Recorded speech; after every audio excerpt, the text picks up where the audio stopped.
I want to start by saying, where am I? I'm here. You're here. Human beings find this really strong sense of security in knowing where we are.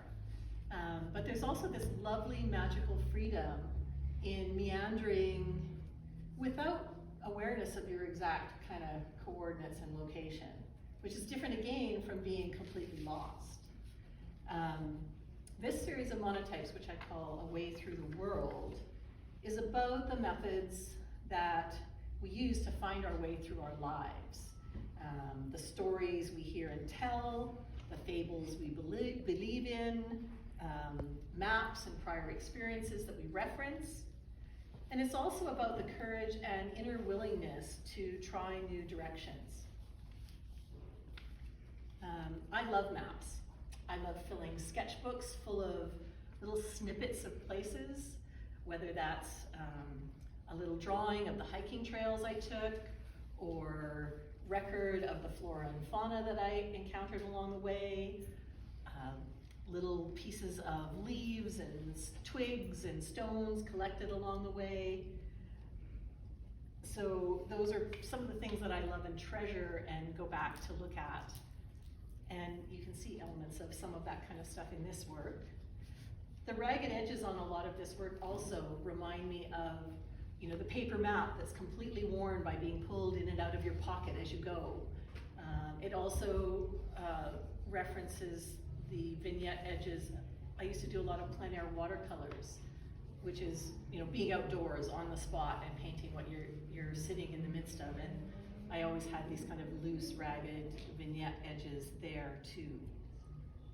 The titles reflect ways that we make sense of places. They talk about memories and dreams and experiences, as well as other worlds like fossils and the ocean and forests. This work was done over a period of about 1.5 years to 2 years, the last 1.5 years to 2 years, when I had to adapt my creative practice to some temporary physical limitations. As I waited for and then recovered from a hip replacement, I found that I wasn't able to, lift and carry and manipulate the larger scale paintings that I used to do. And so working on monotypes, they're fairly compact, they're lightweight, I was able to sit, and most important, I was able to continue my art practice through this period. And I can talk a bit about the process if you're interested later, but so even though the process is different than the processes of painting that I used prior to doing this work, and the results look a bit different, they really focus on and draw upon long-standing elements of consideration in my artwork. One of those elements is the use of layers. I build up multiple layers, and that these layers impact what's seen, what's hinted at, and what's merely sensed, or maybe not even sensed visually. And these pieces all have at least a handful of layers, and some of them many, many more than that.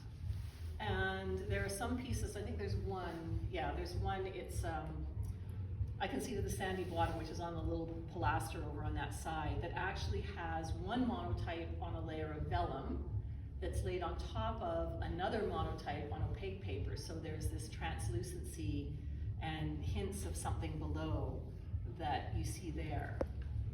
Another element, another aspect of this work that's really prominent is all the imperfections, the imperfect printage, the imperfect edges, the imperfect printed shapes.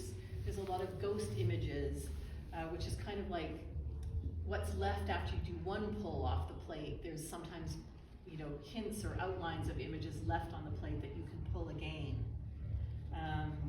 You'll see lots of those, and they harmonize with sort of the organic hand-drawn marks that are part of these pieces as well. Let's see. When I'm working, you see elements that you maybe recognize in some of these. You see elements of leaves or currants or maybe buds or seed pods, things like that, maybe little amoebas or little creatures. But really what I'm interested in getting at and conveying is the power and energy that sit behind the things that we see and experience in our everyday life. And that sense of mystery, you know, the viewer has to navigate that, and we each do that a bit differently depending on our experiences and so forth. I allow quite a lot of room for chance as I work, and so this method is really suited to that, rather than trying to tightly control the process.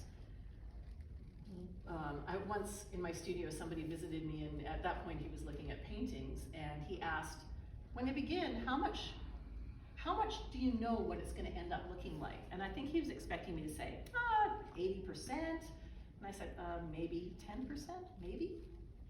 And that's really true. So each step I take, you know, I stop and observe it, and it suggests possibilities for the next step.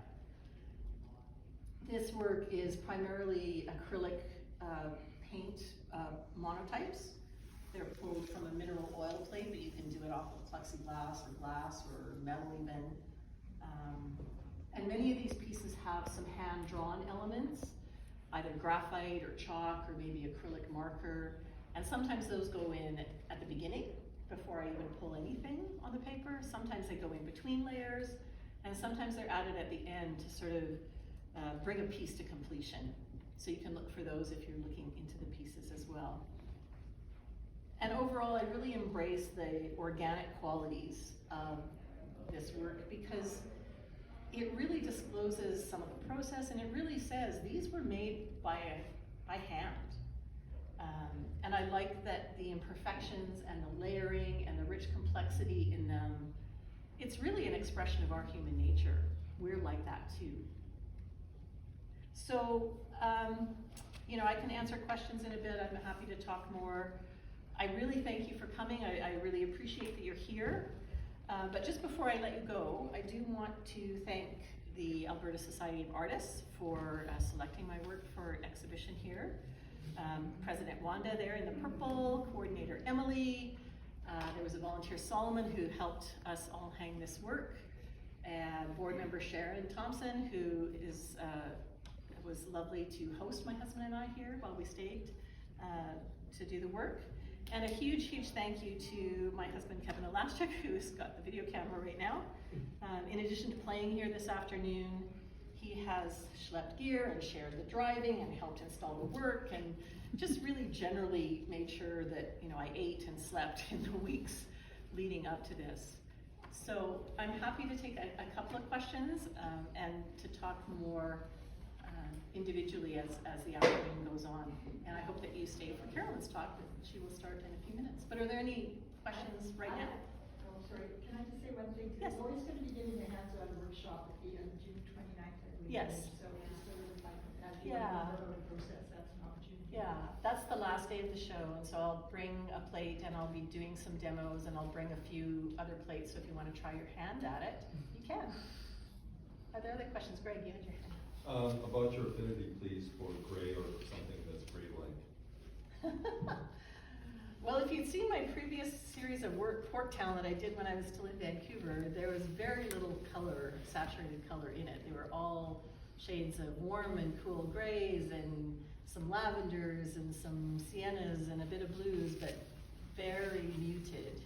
And in some ways, this work is actually very much more saturated in color than much of my recent work.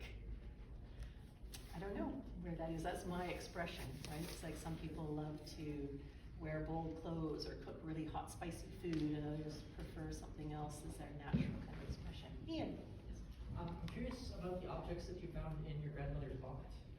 Can you speak a little bit about that work, or for those that story? Like, did you actually find My grandmother's bone set? bone set? It's actually my grandmother's bone set. So the large leaf shape in that piece and in this one, which is called One Day My Prince Will Come, is actually a comfrey leaf. And a friend of mine in Smoky Lake one day brought me some of these leaves, and that actually is a little bit shrunken from the original size. As it dried out and I used it over a few days, it got smaller and smaller. And comfrey is also known as bone set.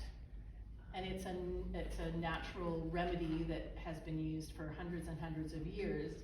But you might see comfrey tea and things, but you do need to be a bit careful about using it. So it's really about the sense of history, which is in a lot of these pieces. And